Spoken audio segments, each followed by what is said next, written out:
ஸ்லோவா வருது. அதை விட கொஞ்சம் ஃபாஸ்ட். இப்போ முன்னாடி வந்ததுல ஃபாஸ்டா இருக்கு.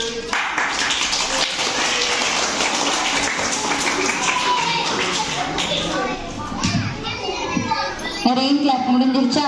நெக்ஸ்ட் ஒரு பாட்டு கத்துக்கலாமா? பட்டர்ஃப்ளைனா எல்லாருக்குமே பிடிக்குமா? யாருக்கெல்லாம் பிடிக்கும் பட்டர்ஃப்ளை? குட்டி பசங்க தான் ரொம்ப பிடிக்கும்ல, பிடிச்சி பார்க்கணும்ல ஆசைப்படுவாங்கல்ல.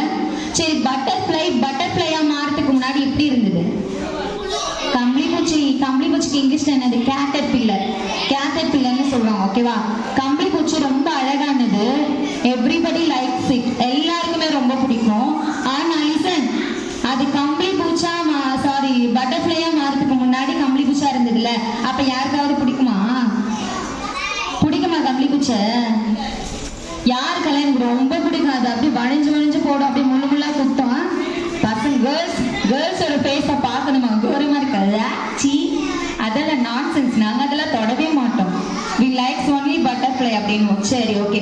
பட்டர்ஃப்ளையா மாறதுக்கு முன்னாடி ஜஸ்ட் ஒரு கேட்டர்பில்லர், கம்பளிப்பூச்சின்னு சொன்னேன். ஆனா லிசன், கவனே, அந்த கம்பளிப்பூச்சா இருக்கும்போது நம்ம எல்லாம் விரும்ப மாட்டோம் தானே, பிடிக்காது தானே. ஆனா கவனிய, நாம கூட இந்த உலகத்துல ஒரு கேட்டர்பில்லர் மாதிரி எல்லாருமே நம்மள பிடிக்காம வெறுத்து ஒரு அழுக்கான ஒரு வாழ்க்கையில தான் இருந்தோம்.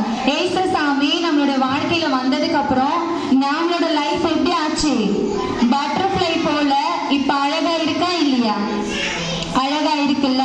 ஒரு பட்டர்ஃப்ளைய பத்தினா ஒரு பாட்டு பாடலாம். ஓகேவா? ஹலோ.